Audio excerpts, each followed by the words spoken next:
When we talk about the most iconic figures of ancient Egypt, Cleopatra VII instantly comes to mind. Her name has become synonymous with seduction, intelligence, and political power. But her relationship with Julius Caesar is often told like a Shakespearean romance, simplified, dramatized, and stripped of the darker implications that lie beneath the surface.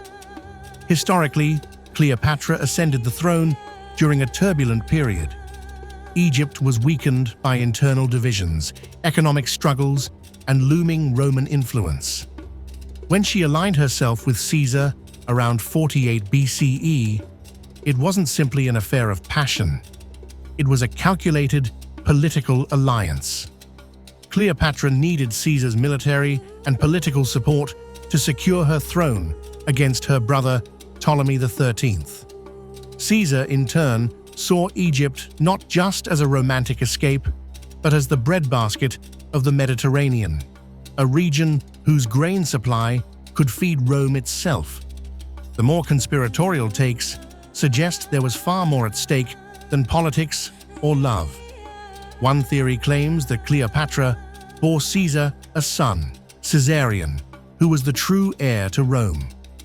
If this child had been recognized, the entire history of the Roman Empire might have shifted.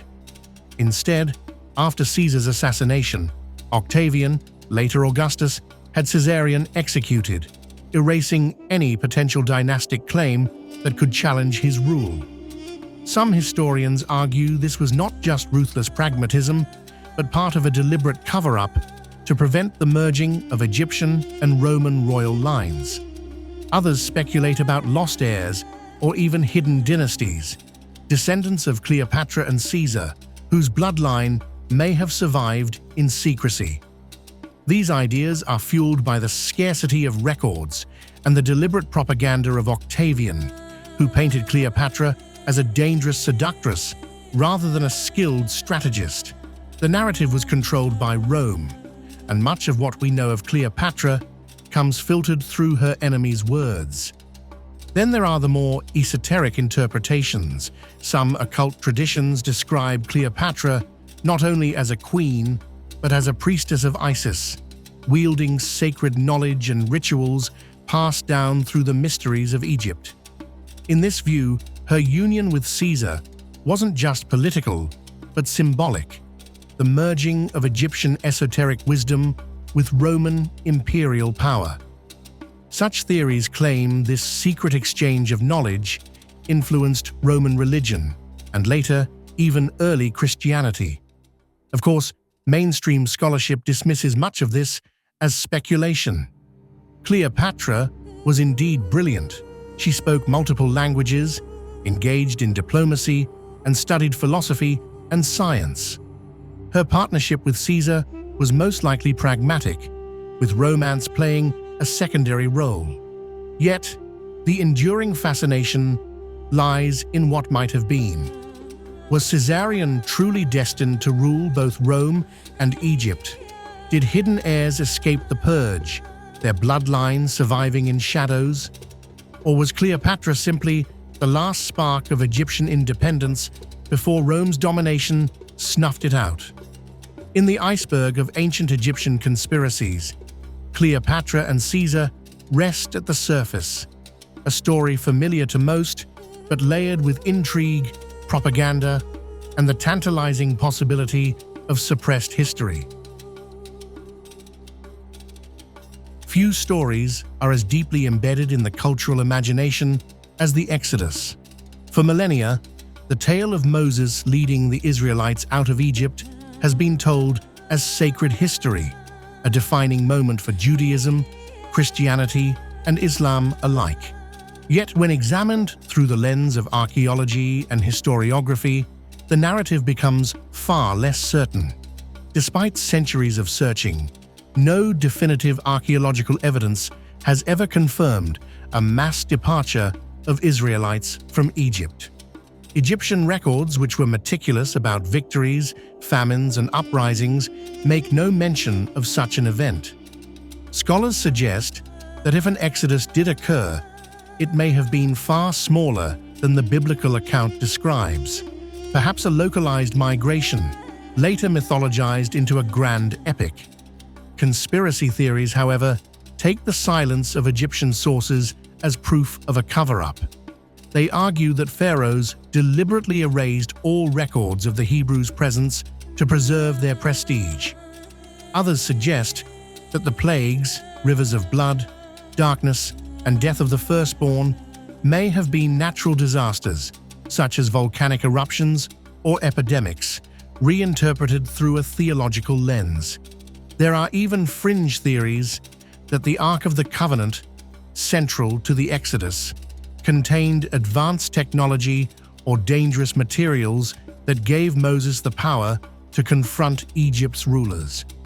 The mystery is compounded by the fact that Egypt did have Semitic populations living within its borders, especially during the time of the Hyksos, foreign rulers who controlled parts of the Nile Delta.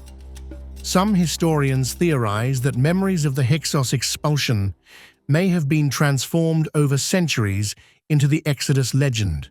Whether historical or symbolic, the Exodus endures because it represents liberation from oppression. For believers, it is divine truth. For skeptics, it is a cultural myth woven from fragments of real events. But in the iceberg of Egyptian conspiracies, Exodus sits near the surface, a familiar story whose deeper origins remain cloaked in mystery. Tutankhamun, the Boy King, is one of the most famous pharaohs in history, not because of his accomplishments, but because of the stunning treasures discovered in his tomb in 1922 by Howard Carter. The sheer wealth of artifacts, gold masks, chariots, and sacred relics captured the world's imagination and sparked the modern age of Egyptology. Yet Tutankhamun himself remains a puzzle. He ascended the throne at a young age during a turbulent period following the heretical reign of Akhenaten, who attempted to replace Egypt's pantheon with the worship of a single sun god, Aten. Tutankhamun reversed many of these changes, restoring traditional religion. But his reign was brief and ended with his mysterious death around age 19. The official explanation is that he died from natural causes, perhaps an infection from a broken leg or genetic complications from inbreeding, as DNA studies have suggested. But alternative theories abound. Some believe he was assassinated, perhaps to end the unstable Amarna line. Others point to his oddly small and hastily prepared tomb as evidence that his death was unexpected or politically inconvenient. Then there's the infamous Curse of the Pharaohs. Soon after Carter's discovery, several members of his team died under strange circumstances, fueling rumors that Tutankhamun's tomb carried a supernatural curse meant to protect the dead. Modern science explains the deaths as coincidence or exposure to ancient bacteria, but the legend persists, adding to Tut's aura of mystery. Even the artifacts themselves have been dragged into conspiracy theories. Some claim the golden mask found on Tut's body was not originally made for him, but for a female pharaoh, perhaps Nefertiti, and was repurposed after his death. If true, this would suggest an even deeper rewriting of Egypt's dynastic story. Tutankhamun remains both a symbol of Egypt's splendor and a riddle wrapped in gold. His tomb may have been discovered, but his true story continues to lie just below the surface. Ramesses II, often called Ramesses the Great, stands as one of Egypt's most legendary rulers. He reigned for 66 years during the 13th century BCE, a time marked by monumental building projects, military campaigns, and a relentless effort to immortalize his image. Official inscriptions celebrate him as a triumphant warrior, most famously at the Battle of Kadesh against the Hittites. Yet closer inspection reveals that Kadesh was less a victory and more a stalemate. Some suggest that Ramesses exaggerated his achievements, commissioning propaganda carved into temple walls to present himself as the living embodiment of divine power. In this sense, Ramesses may have pioneered the use of state-controlled narratives, a kind of ancient misinformation campaign. Biblical scholars often debate whether Ramesses II was the pharaoh of the Exodus. His name appears in the city of Pi-Ramesses, mentioned in the Book of Exodus, making him a candidate in popular imagination. If true, Ramesses would not only be remembered as a great builder, but also as the ruler who confronted Moses, a claim that would tie him directly to one of history's most enduring myths. There are also whispers of darker truths. His mummy, now housed in Cairo, shows signs of arthritis and dental disease, but otherwise remarkable preservation. Some theorists suggest that the state went to extraordinary lengths to ensure his body endured, perhaps believing that his return in the afterlife was essential to Egypt's cosmic order. Ramesses' legacy is carved into nearly every corner of Egypt, from the massive temples at Abu Simbel to countless statues bearing his likeness. Yet behind the grandeur lies the possibility that Ramesses was not just a ruler, but a master of illusion, carefully crafting an image that still dominates our understanding of Egypt's golden age.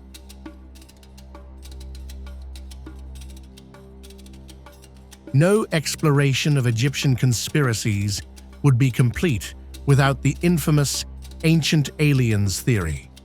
The pyramids of Giza, the Sphinx, and Egypt's uncanny mathematical and astronomical achievements have long fueled speculation that they could not have been built by human hands alone.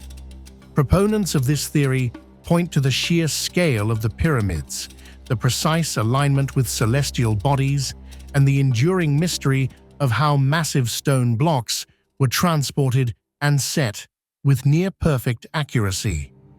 They argue that extraterrestrial beings must have provided advanced technology or knowledge to the ancient Egyptians.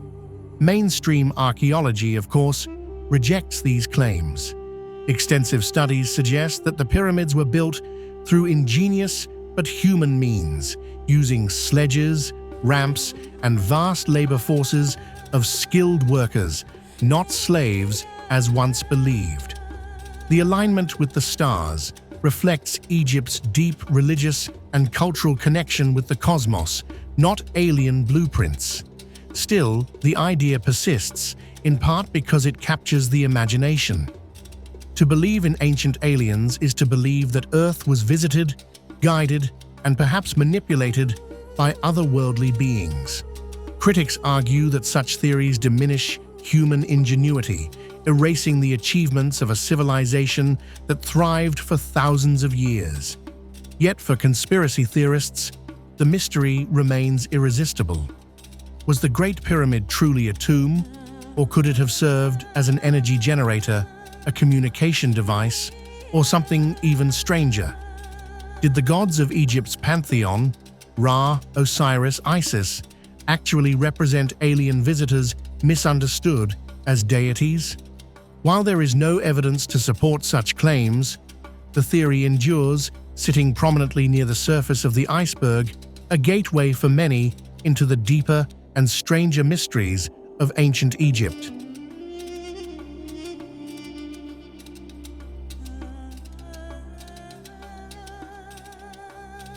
Among the treasures of Tutankhamun, one artifact has captured more attention than most. It is a dagger placed at his side when he was buried more than 3,000 years ago. At first glance, it appears to be an ornate ceremonial blade, but modern science revealed something remarkable. The blade was not forged from earthly iron. Instead, it came from a meteorite. The Egyptians called this substance iron from the sky. To them, it was more than rare metal. It was divine. For a Bronze Age culture to possess such an object was extraordinary. widespread iron smelting would not appear for centuries, yet here was a perfectly crafted weapon of celestial origin. The dagger demonstrated the skill of Egyptian craftsmen and also their reverence for the heavens. For historians, the dagger is a symbol of status and a sign of the pharaoh's connection with the gods. But alternative interpretations abound. Some suggest that the ability to work meteoric iron required secret knowledge far beyond what should have been available at the time. They argue that such craftsmanship hints at a forgotten technology or at contact with cultures we do not know. The more speculative theories go even further. If the gods of Egypt were truly divine beings who came from the sky, then an iron weapon that fell from the heavens becomes more than a tool. It becomes proof. To these thinkers, Tutankhamun's dagger is evidence that ancient rulers were entrusted with gifts from beings beyond our world. The artifact is real and measurable, and no one disputes its meteoric origin, yet its meaning remains open. Is it simply a treasured relic forged by skilled hands, or is it a fragment of the stars that bound a young king to the cosmos? The answer depends on how far one is willing to follow the mysteries of the past. High above the Nile, at Deir el-Bahari, there lies one of the strangest tombs ever discovered. Archaeologists in the 19th century catalogued it as DB 320. Unlike other tombs, it did not hold a single pharaoh. Instead, it contained more than 40 royal mummies placed together in hidden chambers. Kings and queens who once ruled the mightiest empire on earth were stacked side by side in silence. The accepted explanation is practical. During the Third Intermediate Period, tomb robbery was common. Priests decided to save the sacred bodies by secretly moving them from their original resting places. They gathered them in DB 320 and sealed the chamber. This is why pharaohs such as Ramesses II, Seti I, and Thutmose III ended up resting together in one cavern. But this explanation does not answer every question. Many mummies were stripped of their treasures, and some were placed in coffins that did not belong to them. Others showed signs of damage suggesting violence or hurried handling. For some historians, this means that the same priests who claimed to protect the bodies may also have profited from looting them. Conspiracy interpretations take it further. Perhaps the cache was not a rescue mission, but a cover-up. Perhaps certain rulers were deliberately erased from history and their bodies hidden away. Some even claim imposters were buried among the kings to rewrite dynastic lines. Walking into DB 320 is unlike entering any other tomb. It is a vault of broken continuity, a place where centuries of rulers lie jumbled together. To some, it is a sanctuary. To others, it is a crime scene. And to many, it is proof that even in death, Egypt's rulers were not safe from the intrigues of power. In the 15th century BCE, Pharaoh Thutmose III marched north to face a coalition of city-states led by the king of Kadesh. The battle took place near a site called Megiddo, and it became the first conflict in human history for which we have a detailed account. Egyptian inscriptions describe how Thutmose boldly led his army through a narrow pass, surprising his enemies and winning a glorious victory. To historians, this record is invaluable. It provides details of logistic supplies, troop numbers, and chariot warfare. It also marks the rise of Egypt as an empire, stretching its reach across the Levant. The inscriptions carved on temple walls present Thutmose as the ideal warrior king, chosen by the gods to bring order through conquest. Yet the story is told only from the Egyptian perspective. There are no independent accounts to confirm the details. Many believe the inscriptions exaggerated the victory. The supposed decisive triumph may in fact have been little more than a stalemate. In this sense, Megiddo may represent the first example of large-scale propaganda in human history. For conspiracy thinkers, the battle holds deeper meaning. The site of Megiddo is the root of the word Armageddon in the book of Revelation. Some believe that the ancient battle was remembered as the beginning of a cosmic struggle destined to end in an apocalyptic war. To them, the story is not just history, but prophecy. The Battle of Megiddo is both fact and symbol. It is the first recorded war, but also the first recorded manipulation of truth. Whether it was a triumph or a myth, its legacy lives on in the very language of the end of days. In 2013, fragments of ancient papyri were discovered at Wadi al-Jaf, a harbor on the Red Sea. Among them was the Diary of Merer, a logbook written by an overseer during the reign of Khufu, the builder of the Great Pyramid. The papyrus described the transport of limestone blocks from the quarries of Tura to the construction site at Giza. For Egyptologists, this was a stunning find. It was the oldest papyrus ever uncovered, and it appeared to show the daily life of workers involved in one of history's greatest projects. It confirmed that materials were shipped along canals by boat and delivered to the pyramid site under careful supervision. But the diary raises questions. It describes transport, but not the methods of lifting and assembling the colossal stones.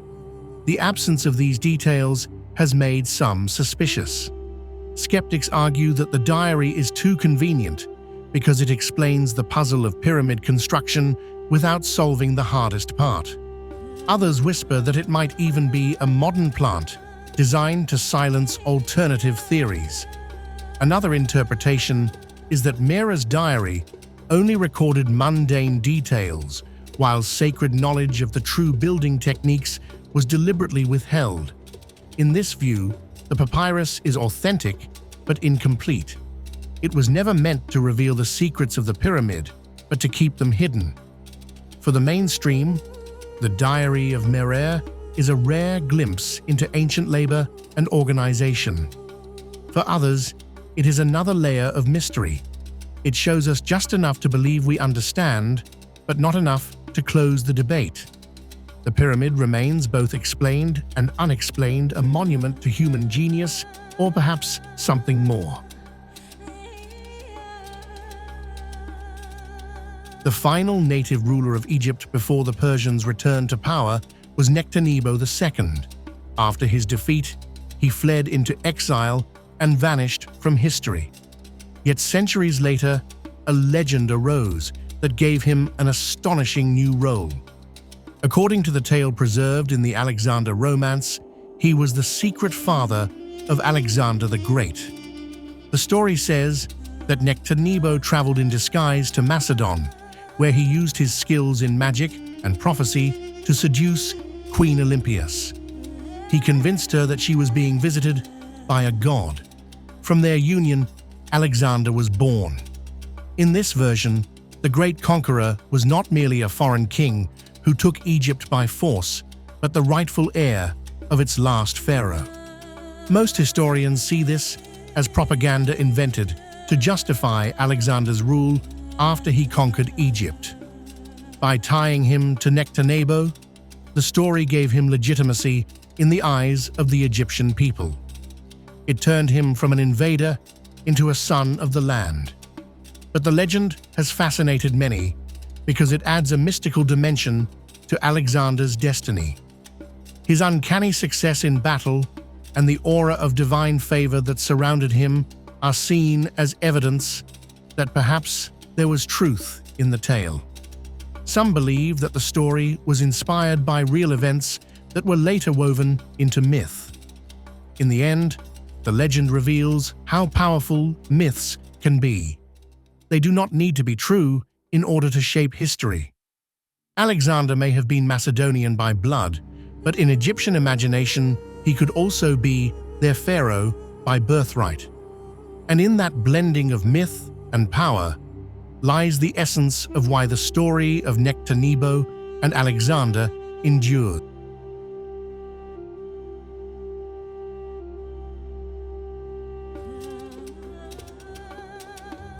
The Great Pyramid of Giza stands as one of the greatest enigmas of the ancient world. For thousands of years, it has inspired wonder and confusion. Officially, it is said to have been built as a tomb for Pharaoh Khufu around 2560 BCE.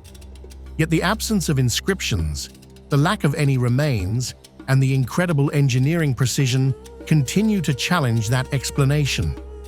Some researchers believe the pyramid was not a tomb at all, but a functioning machine. The idea, first proposed by engineer Christopher Dunn, suggests that the Great Pyramid was once an enormous power generator built to produce and transmit energy in ways we no longer understand. Inside the pyramid lies a network of narrow shafts and chambers that seem to follow mathematical and acoustic patterns rather than spiritual symbolism. The king's chamber, constructed from granite rich in quartz, could have vibrated at specific frequencies. When exposed to sound or motion, the quartz might have produced electromagnetic energy. Some chemical residues found in the queen's chamber have been interpreted as traces of substances that could create hydrogen gas. That gas could then have been used within the structure to generate energy through resonance. No physical evidence of wiring or electrical devices has ever been discovered, but the precision of the construction remains unmatched. Each block was placed with almost microscopic accuracy. The structure aligns perfectly with true north, and its proportions reflect mathematical constants still studied today. If the pyramid truly functioned as a power source, it would imply that the ancient Egyptians inherited a lost technology far beyond their recorded capabilities. Perhaps it was the last surviving echo of a forgotten civilization whose knowledge was erased by time. The Great Pyramid continues to hum in silence, a monument that might once have harnessed the energy of the earth itself. The Library of Alexandria is a symbol of knowledge both preserved and lost. Historians say it held hundreds of thousands of scrolls containing the accumulated wisdom of the ancient world. Astronomy, medicine, mathematics, philosophy, and even accounts of civilizations now forgotten were said to be stored within its walls. Traditional history claims the library was destroyed in a series of fires. Julius Caesar's campaign, the wars of later emperors, and the rise of new religions all contributed to its fall. Yet no single account describes its total destruction. Parts of the archive may have survived, hidden or carried away before the flames. Beneath the modern city of Alexandria, archaeologists have found tunnels and stone chambers near the site of the ancient Serapeum. Some believe these underground structures once stored texts and objects from the Great Library. It is said that priests and scholars hid the most dangerous works, those that spoke of stars and machines, or revealed truths that could challenge the order of the world. Other stories claim that these scrolls were secretly removed to Rome and later sealed within the vaults of the Vatican. Whether myth or history, these legends all share one message. Knowledge can be as dangerous as any weapon, and those in power decide what is remembered and what must be forgotten. The Library of Alexandria remains a haunting reminder of that truth. Perhaps beneath the busy streets of the modern city, its last scrolls still rest in darkness, waiting for the day when humanity is once again ready to read them. Alexander of Macedon conquered half the known world before the age of 30. His empire stretched from Greece to the edge of India and his legend outlived every king who followed. Yet his tomb, the final resting place of one of history's greatest figures, has never been found. Ancient writers describe how his body was taken from Babylon to Egypt and entombed in the city of Alexandria. For centuries, Roman emperors visited his shrine. They looked upon his mummified body and left offerings of gold. Then, at some point in the 4th century, the tomb vanished from history. Over the years, countless excavations have claimed to find it. Some say it lies beneath the modern streets of Alexandria.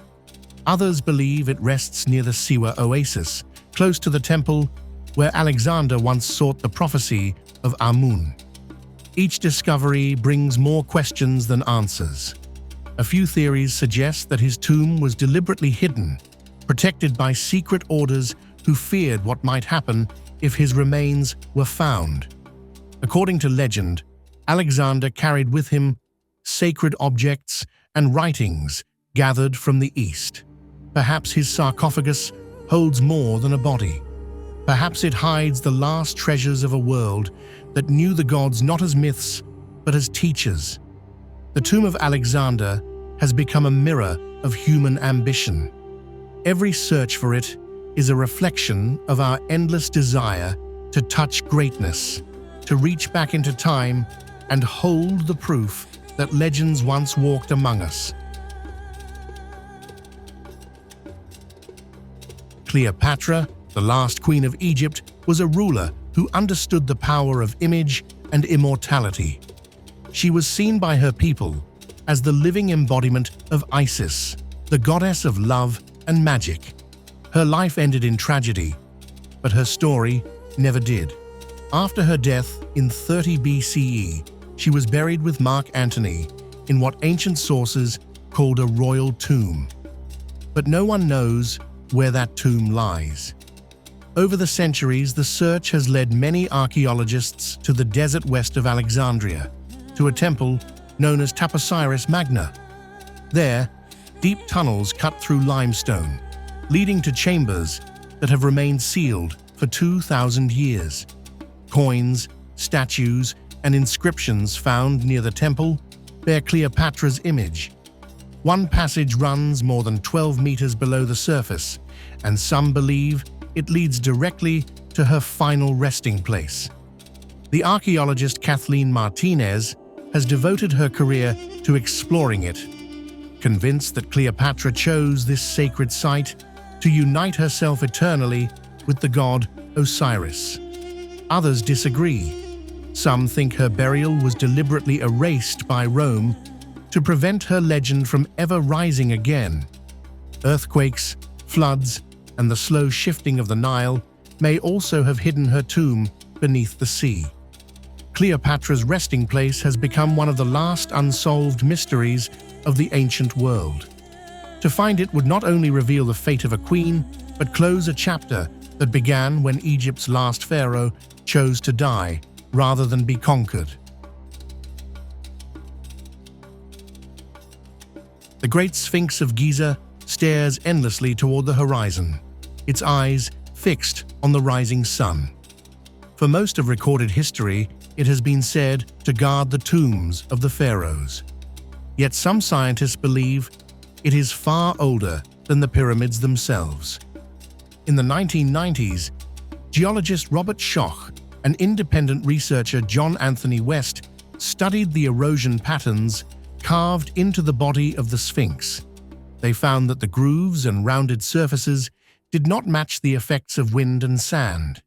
Instead, they resembled damage caused by long periods of heavy rainfall. But such rains have not touched the Giza Plateau for more than 7,000 years. If the erosion is truly the result of ancient rainfall, then the Sphinx must have been carved at a time when Egypt was not desert, but fertile grassland. That would place its construction at least 4,000 years earlier than official history allows, long before the dawn of Egyptian civilization. Mainstream archaeology rejects this idea, pointing to other explanations such as water damage from floods or restoration work. But for many, the geological evidence cannot be ignored. It suggests the Sphinx might be the last remnant of an unknown civilization that existed long before the pharaohs. The Sphinx remains motionless in the sand, a monument that predates memory. It may hold the story of humanity's forgotten past, a story carved not in words, but in stone and silence.